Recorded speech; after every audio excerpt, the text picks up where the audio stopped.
Mari kita lanjutkan kajian kita berkenaan kepemimpinan.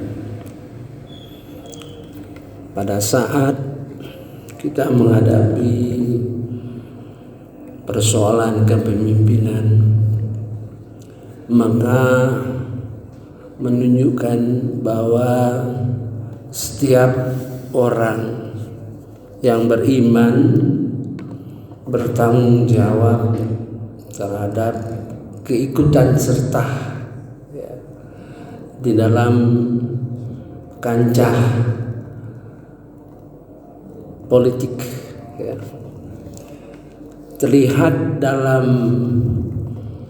puluhan ayat menunjukkan tanggung jawab kita. Tidak saja ibadah-ibadah yang bersifat pribadi, juga ibadah-ibadah yang terkait dengan hal-hal sosial. Karena ditunjukkan sebagai contoh, misalnya dalam surah Al-A'raf ayat 164 sampai 166. Ini dikisahkan bahwa umat sebelum itu, mari kita baca sepintas bahasa Indonesianya.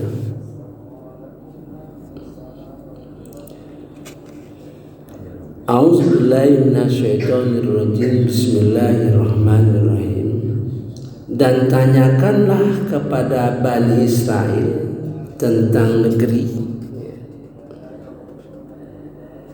yang terletak di dekat laut, ketika mereka melanggar aturan pada hari Sabat, itu hari Sabtu, yakni ketika datang kepada mereka ikan-ikan yang berada di sekitar mereka terapung-apung di permukaan air. Jadi ikan itu terapung-apung pada hari Sabtu, itu hari Sabat, terapung-apung, Padahal pada hari-hari yang bukan Sabat, padahal hari-hari lain, ikan-ikan itu tidak datang kepada mereka. Demikianlah kami memuji mereka disebabkan mereka berlaku fasik. Jadi umat Bani Israel itu yang dulu dilarang ngambil ikan pada hari Sabat, hari Sabtu. Padahal hari Sabtu itulah ikan banyak, terapung-apung. Ini merupakan ujian terhadap larangan Allah ngambil ikan pada hari Sabtu. Mari kita lanjutkan. Dan ingatlah ketika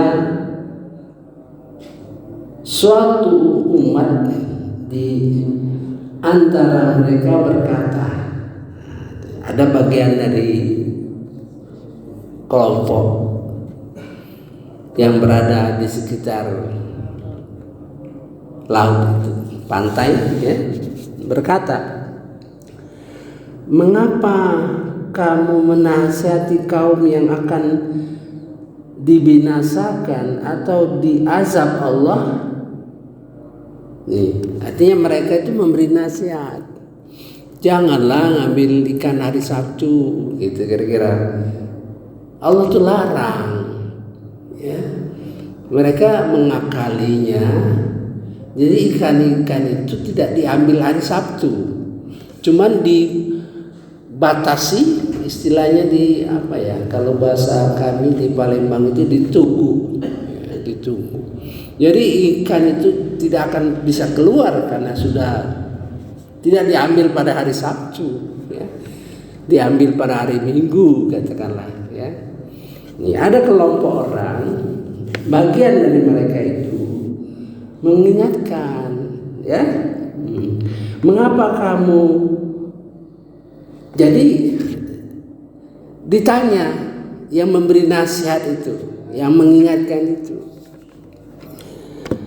mengapa kamu menasihati kaum yang akan dibinasakan atau dihisap Allah dengan azab yang sangat keras? Ngapa? Biarkan saja, istilah kita kan itu. Mereka menjawab, agar kami mempunyai alasan, ya, lepas dari tanggung jawab kepada Tuhanmu gitu, dan agar mereka bertakwa. Jadi orang yang bertakwa itu, orang yang beriman itu tidak lepas dari tanggung jawab, ya, terhadap kehidupan masyarakat, baik masa kini maupun masa yang akan datang.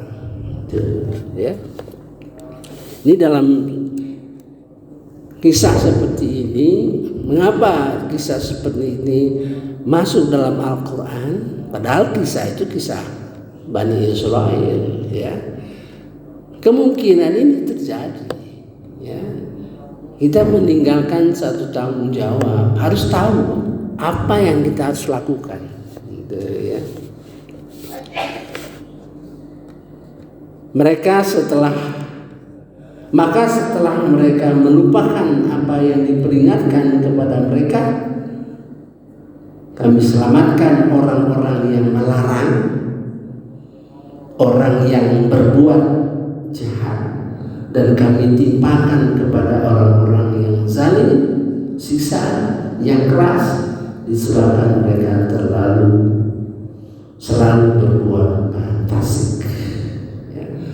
Maka setelah mereka bersikap sombong terhadap segala apa yang dilarang, kami katakan kepada mereka, jadilah kamu kera yang indah. Jadi ada orang melakukan sesuatu, ya, kemudian ada orang yang melarang, menasihati. Nah, maka ada 3 kelompok, ya. Jadi yang masuk surga hanya yang memberikan pengingatkan, nggak peduli. Ada 3, yang melakukan, mengambil ikan. Kedua, orang yang mengingatkan larangan tersebut. Ada orang yang nggak peduli. Yang masuk surga hanya orang yang mengingatkan. Ini pelajaran ini nih bagi kita, ya. Maka di dalam kepemimpinan, ya, diceritakan di akhirat nanti, ya, dalam surah Al-Ahzab, ya.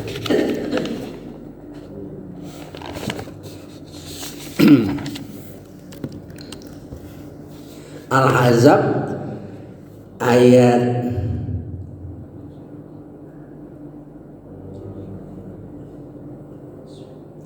ayat 66, ya. Al-Ahzab ayat 66. Pada hari ketika wajah mereka dibolak-balikkan dalam neraka, ya, mereka berkata, wahai kiranya dahulu kami taat kepada Allah dan taat kepada Rasul. Dan mereka berkata, ya Tuhan kami, sesungguhnya kami telah menaati para pemimpin, ya. Kita telah menaati para pemimpin dan para pembesar kami. Lalu mereka menyesatkan kami dari jalan yang benar. Jadi kita bisa tersesat oleh karena pemimpin atau pembesar. Ya, itu. Ya Tuhan kami, timpakanlah kepada mereka azab 2 kali lipat dan laknatlah mereka dengan laknat yang besar. Ya, jadi di neraka nanti masih ada ya, perasaan menyesal dan minta agar orang yang menyesatkan itu 2 kali lipat ya siksaannya itu ya. Ini gambaran bahwa kita bisa terlibat dalam satu kebohongan gitu. Jadi kita lihat sekarang ada orang yang memihak, ada yang memihak, ada yang menentang, ya, ada yang nggak peduli. Sudah pasti ada 3, yang memihak, yang menentang, dan tidak peduli. Sama dengan kisah Bani Israel yang mengamilikan itu. Ada yang mengamilikan, ada yang menasihatkan, dan ada yang nggak peduli. Ini suatu gambaran ya. Maka sudah pasti ya, di dalam surah kemarin kita membahas di dalam surah Al-Qasas, ya surah Al-Qasas kemarin ayat 41 ya, digambarkan ya. Digambarkan, dan kami jadikan mereka para pemimpin yang mengajak manusia ke neraka, dan pada hari kiamat mereka tidak akan ditolong. Ini suatu kondisi tidak mungkin ya, pemimpin itu mengajak rakyatnya ke neraka, melakukan segala hal yang bertentangan dengan Al-Quran ya. Orang melarang judi, dia mengizinkan judi ya, gitu ya. Orang minuman keras dilarang, dia bolehkan. Itu indikasi ya, seorang pemimpin yang mengajak rakyatnya ke neraka. Sudah pasti ada gerakan-gerakan yang melawan mereka. Sebenarnya pembicaraan mengenai ayat-ayat yang berkenaan dengan kepemimpinan pasti perlu dipahami apabila kita mengalami situasi-situasi demikian ya. Jadi kalau orang menafsirkan dulu ya, kita kira nggak terbayang oleh mereka. Jadi tafsir-tafsir yang dulu nggak terbayang mereka bahwa ada kejadian-kejadian seperti ini. Sekarang misalnya mengenai hoax dan sebagainya. Jadi bagi kita yang mengalami, merasa bahwa dalam menerjemahkan, memahami Al-Quran itu link ya, terkait dengan kondisi sekarang, sehingga ayat-ayat itu betul-betul diresapi.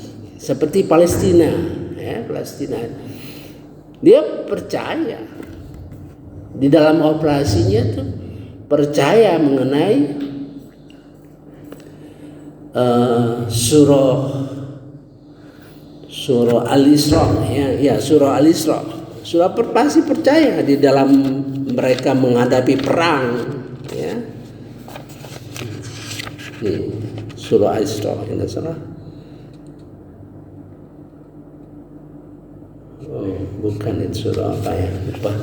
Jadi di dalam perjalanan mereka berjihad itu terasa bahwa saat ini ya, diberitakan oleh Allah Subhanahu wa taala mereka membuat malu ya. Pada saat ini mereka mampu membuat malu. Sekarang ini malu. Tentara Israel itu malu dengan keadaan sekarang. Nanti lanjutan ayatnya itu bahwa mereka mudah memasuki Masjid Al-Aqsa. Dan setelah itu tahap kehancuran yang sesungguhnya bagi umat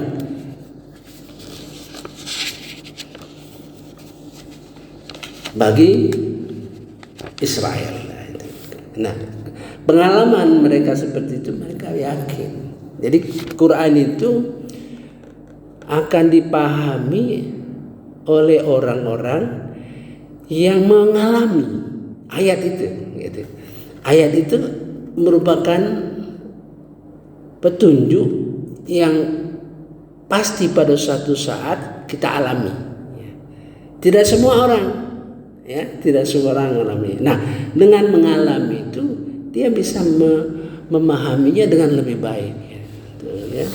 Saya kira ini pembicaraan yang panjang, ya, yang memerlukan inerti yang kuat, ya. Karena kita dapat membaca, misalnya, dan kami jadikan mereka para pemimpin yang mengajak manusia ke neraka, padahal di kiamat mereka tidak akan ditolong. Itu tergambar kita. Kalau Allah menjadikan pemimpin, berarti bagi orang-orang yang beriman itu merupakan ujian. Sudah pasti akan terjadi pertentangan, akan terjadi jihad, ya gitu. Ini tidak tergambar dalam bahasa Al-Qur'annya, tidak tergambar. Tapi dengan kejadian-kejadian yang kita alami, yang kita baca dan sebagainya itu. Makanya Al-Quran itu di dalam surah Al-Isra, surah Al-A'raf, ya, ayat 52, ya. A'udzubillahi minasyaitonirrajim. Bismillahirrahmanirrahim. Sungguh kami telah menerangkan kitab Al-Quran kepada mereka yang kami jelaskan atas dasar pengetahuan sebagai petunjuk dan rahmat bagi orang-orang yang beriman. Nah, artinya itu bahasa Indonesia. Bahasa Arabnya walaqad ji'nahum bi kitabin fassalnahu. Sungguh kami telah datangkan kepada mereka Alkitab, Al-Quran yang kami jelaskan ala ilm, dengan ilmu pengetahuan. Ala itu proses. Jadi kita bisa memahami Al-Quran, ya, dengan sejalan dengan perjalanan ilmu pengetahuan. Gitu ya. Seperti misalnya mengapa mayat Firaun itu, ya, mayat Firaun itu ditemukan, ya, oleh Profesor Maurice Bucaille bahwa di dalam mayat tersebut ada garam, ya kan? Padahal tenggelamnya Firaun itu di zaman Nabi Musa. Malahan zaman Nabi Isa pun tidak diketahui. Nabi Muhammad pun tidak mengetahuinya, hanya sekadar dalam Al-Quran itu menceritakan. Ya. Setelah abad ke-18, akhir tahun 18 ditemukan, ya, mayat. Baru tahun 1970-an, ya, ditemukan bahwa mayatnya itu ada garam. Mengapa bisa begitu? Itu ala ilmu. Jadi ayat Quran itu berkembang, dipahami dengan baik sejalan dengan ilmu pengetahuan. Saya kira itulah yang menjadi dasar kita, ya. Jadi kita punya pengetahuan politik, ya, tahu pengetahuan masyarakat untuk memahami ayat-ayat tersebut, ya. Subhanakallahumma wa bihamdika asyhadu an la ilaha illa anta astaghfiruka wa atubu ilaik. Wallahu a'lam. Wassalamualaikum warahmatullahi wabarakatuh.